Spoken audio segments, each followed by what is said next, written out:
Pour assurer votre divertissement et vous informer en temps réel, suivez toutes vos émissions et programmes préférés sur AfroWeb TV. AfroWeb TV vous propose un programme varié, diversifié sur www.afrowebtv.com. Sur AfroWeb TV, ce sont des reportages, des interviews, des émissions interactives, des débats et des documentaires entrecoupés des informations. AfroWeb TV, disponible sur YouTube et sur www.afrowebtv.com. AfroWeb TV, la télé plus proche de vous et dans vos téléphones. Retour en studio pour poursuivre cette émission que vous suivez sur le www.afrowebtv.com. Merci infiniment d'être avec nous et surtout avec nos panélistes de ce jour, à savoir donc monsieur Yempapu Yemboama, analyste politique panafricaniste, si vous permettez de le dire ainsi. Également donc monsieur Thierry Kweviakwe, acteur politique, membre de la DMK et surtout de la société civile. Nous nous honorons également de votre disponibilité. Merci à tous d'être avec nous pour la suite de ce débat. Alors on aborde également donc le sujet, surtout la condamnation de Dimo Oré. Alors interpellé 2 jours après avoir tenu ses propos, le président du Fonds des Patriotes pour la démocratie FPD a été placé dans la foulée en détention provisoire dans l'attente du procès qui s'est tenu ce mardi 18 mai dernier, donc à l'issue duquel il a été condamné à 2 ans de prison ferme pour outrage aux autorités et diffusion de fausses nouvelles. Alors, où se trouvaient les opposants, où se trouvait la population togolaise lors du procès de l'ex-ministre de la Communication Dimo Oré, M. Thierry? Bon, aujourd'hui, la population togolaise est tétanisée. C'est-à-dire que dans les conditions normales, la réaction d'un peuple, quand il subit, ou bien un de ses fils subit autant d'injustice, se lève. Mais aujourd'hui, nous voyons que la population togolaise est là, hélas, regarde, observe, parce qu'elle a été tétanisée. Alors, la question de savoir où était cette population-là, qu'est-ce que cette population peut faire quand on se lève? Ça va venir. Mais quand on se lève, on est arrêté, on est torturé, on est tapé, on est tabassé, et le peu que nous avons, nous le perdons. Donc les gens sont restés parce que de toutes les façons, la manifestation, ne va pas changer quoi que ce soit. La justice a été instrumentalisée. On en avait parlé la fois dernière au Togo, c'est instrumentalisé. Et nous voyons un gars encore, lui, était ministre, ancien ministre de la télécommunication et de la communication, qui a été arrêté parce que il a parlé, il a fait une comparaison, et pour cela, on l'accuse, on le condamne pour outrage. Donc vous voyez que ce dont nous parlons concernant la violation des droits de l'homme est de mise. Est de mise au Togo. Il a été condamné à 24 mois de prison ferme. Parce que il a fait une comparaison. Mais je dis, les gens, c'est-à-dire que vous êtes aux États-Unis. Les gens qui se lèvent tous les jours pour insulter ou bien pour critiquer le gouvernement ou le président en place, si Biden devait faire arrêter tous ces gens-là, donc c'est tout le camp républicain qu'on va mettre en prison, qu'on va condamner. Mais chez nous au Togo, pour peu qu'on s'exprime, on dit des choses, on fait de simples comparaisons en comparant la condition des Togolais à un camp ouvert de concentration. Pour ça, on enterre quelqu'un, on condamne quelqu'un pour 24 mois de prison. Et vous parlez de justice. Quel est ce type de justice? Je suis désolé. Je suis désolé. Donc on ne peut plus s'exprimer, on ne peut plus dire des choses qu'on pense en tant que citoyen. On ne peut plus dire haut ce que les autres pensent bas. Bon, aujourd'hui, on demande que la population, c'est quoi, où était la population? Quand on sait comment ça va finir, bon, les gens, ils se disent, bon, écoutez, faites comme vous voulez. Vous voulez gérer le pays comme ça, allez-y. Mais chaque chose qui commence finit, toujours. Il n'y a rien qui commence qui ne finit pas. Nous avons vu des nations qui étaient fortes, aujourd'hui, qui ne le sont plus. Chaque règne a sa fin. Aujourd'hui, les Togolais sont fatigués. Ils sont las, ils sont fatigués. Donc, dans l'affaire de Jimo Ore, je suis désolé que ça a fini comme ça, mais ce n'est qu'une question de temps pour que les Togolais, parce que vous savez, quand vous poussez une nation et quand ils ont le dos au mur, quand cette dernière réagit, elle réagit mal. Aujourd'hui, que ceux qui nous gouvernent ne pensent pas qu'ils ont la main mise, qu'ils peuvent faire ce qu'ils veulent, ils peuvent faire leur justice. Il y a une justice qui est en place, on instrumentalise, les juges reçoivent des ordres du haut et ils mettent de côté le fait de dire le droit. Donc, je suis vraiment désolé qu'il y a de telles choses qui se passent. Donc, les Togolais sont là. Ils attendent. Mais le temps que tout ça là va changer va arriver bientôt. Parce que quand vous poussez un peuple, une nation aux abois, quand elle se retourne contre vous, quand cette nation-là, ou ce peuple se retourne contre vous, même ce que vous avez maintenant comme avantage, vous ne l'aurez plus. Je suis désolé, mais c'est ce qui va se passer. Parce que les gens en ont marre. Les gens sont fatigués. Les gens sont blessés. Les gens sont traumatisés. Donc, voilà ce que je trouve à dire à ce propos. Merci. Merci, Monsieur Thierry. Alors, vous savez que cette émission est interactive. Je vais également donner la parole tout de suite à Monsieur Mpapou. Alors, nous avons un auditeur en ligne. Auditeur, bonjour. Bonjour. Alors, à qui ai-je l'honneur, s'il vous plaît? Adolphe.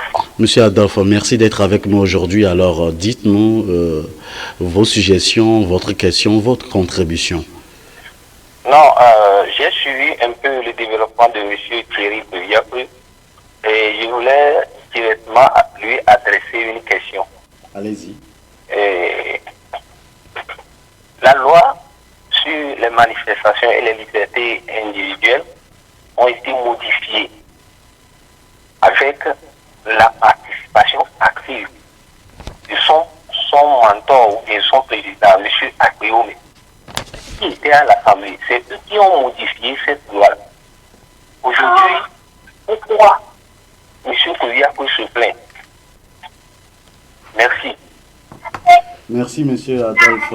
Merci. On a reçu votre question. On va le rappeler donc juste après l'intervention de Monsieur Yampapou. Alors, Monsieur Yampapou, je voudrais vous poser la question de savoir est-ce que Monsieur Jimo Ore a les chances de réduire les 2 ans d'emprisonnement en faisant un appel?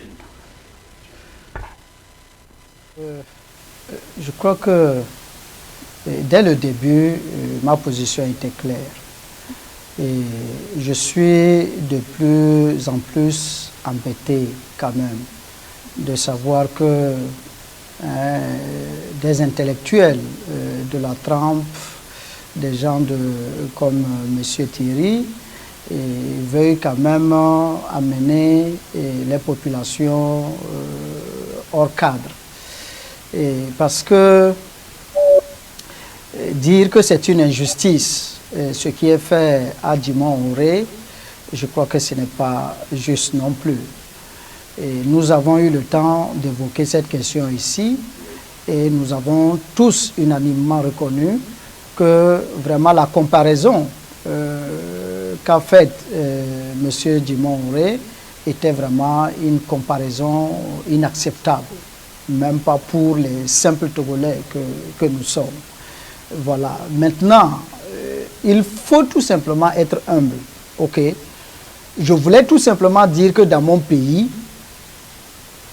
il n'y a pas beaucoup de liberté d'expression, il n'y a pas beaucoup de liberté de manifestation et tout ce que vous voulez.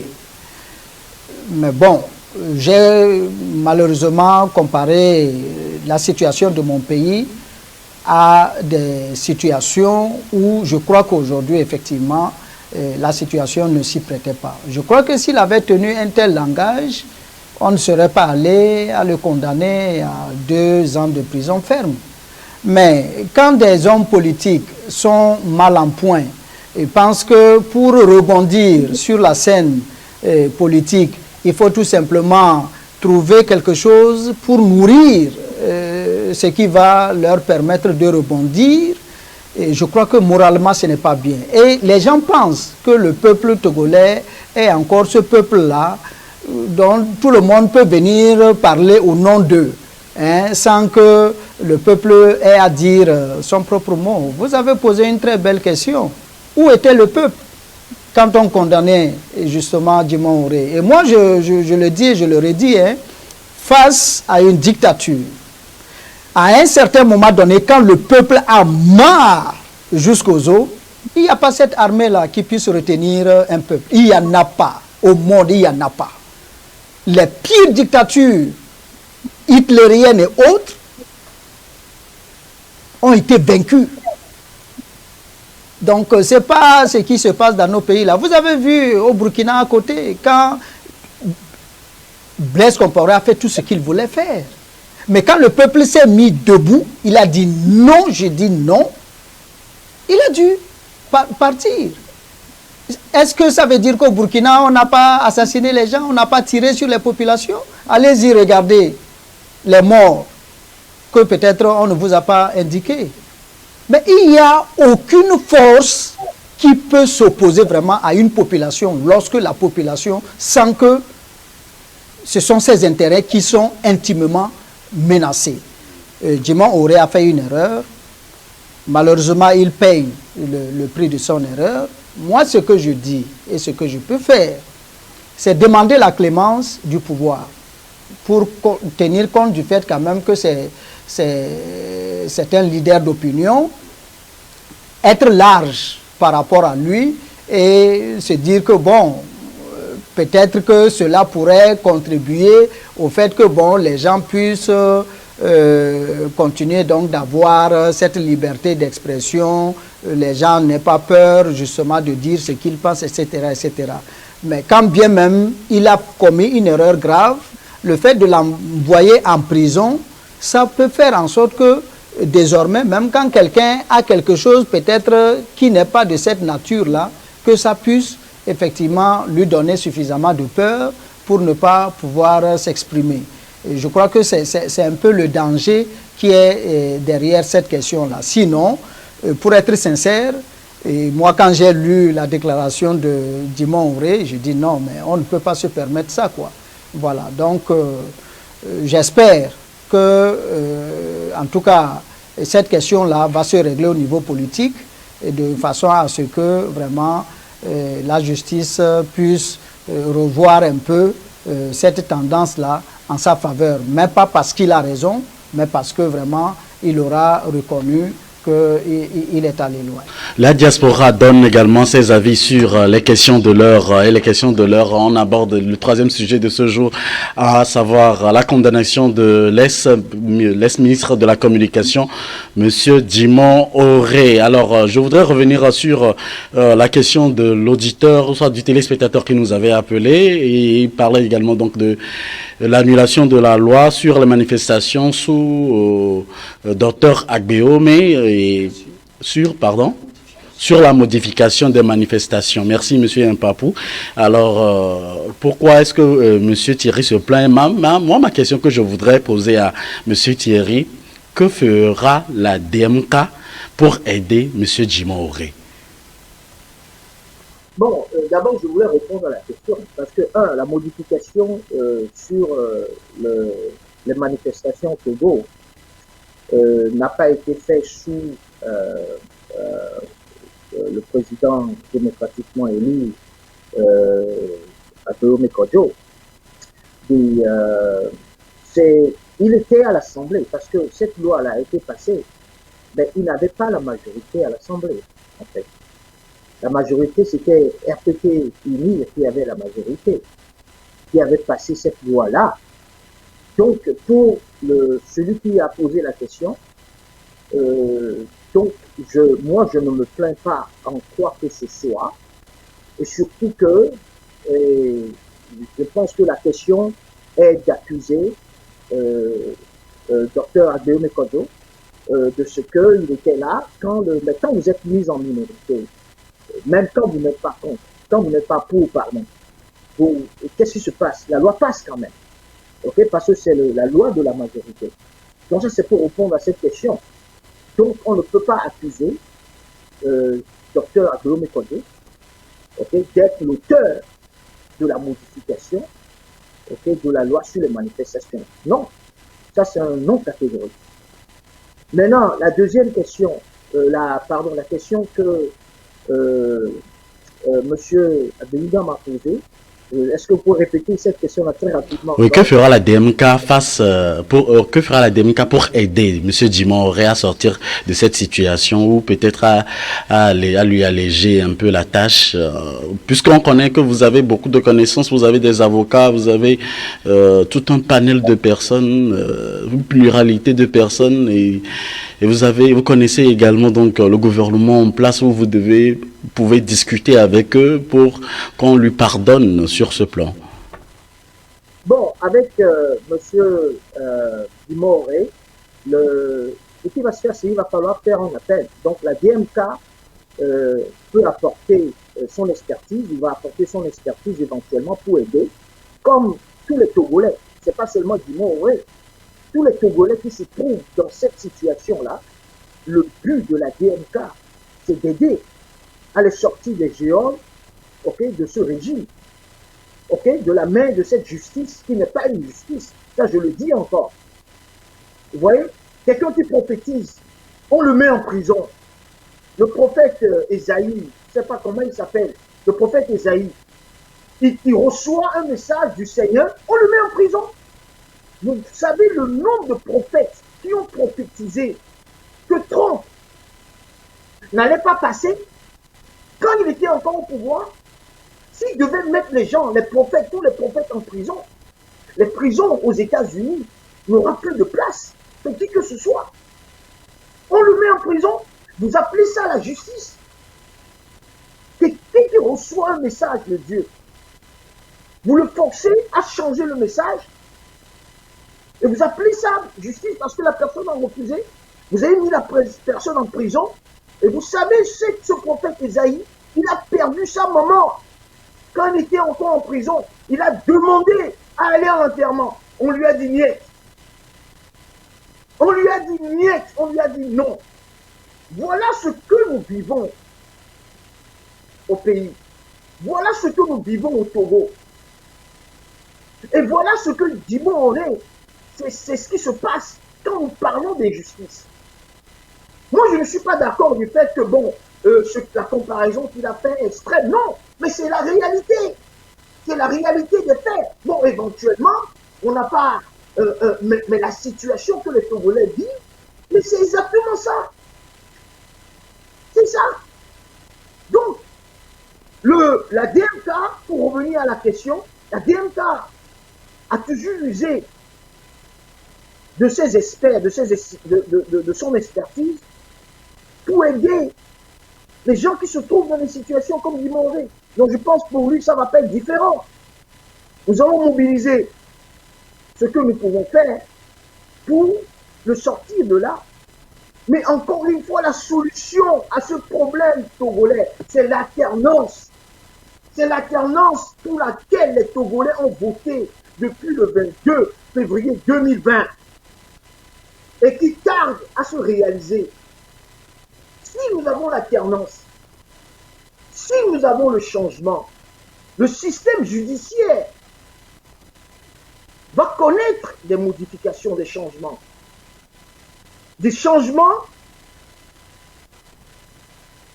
avantageux à la population, comme dans les pays dans lesquels nous vivons aujourd'hui. Vous comprenez? Donc c'est ça le problème.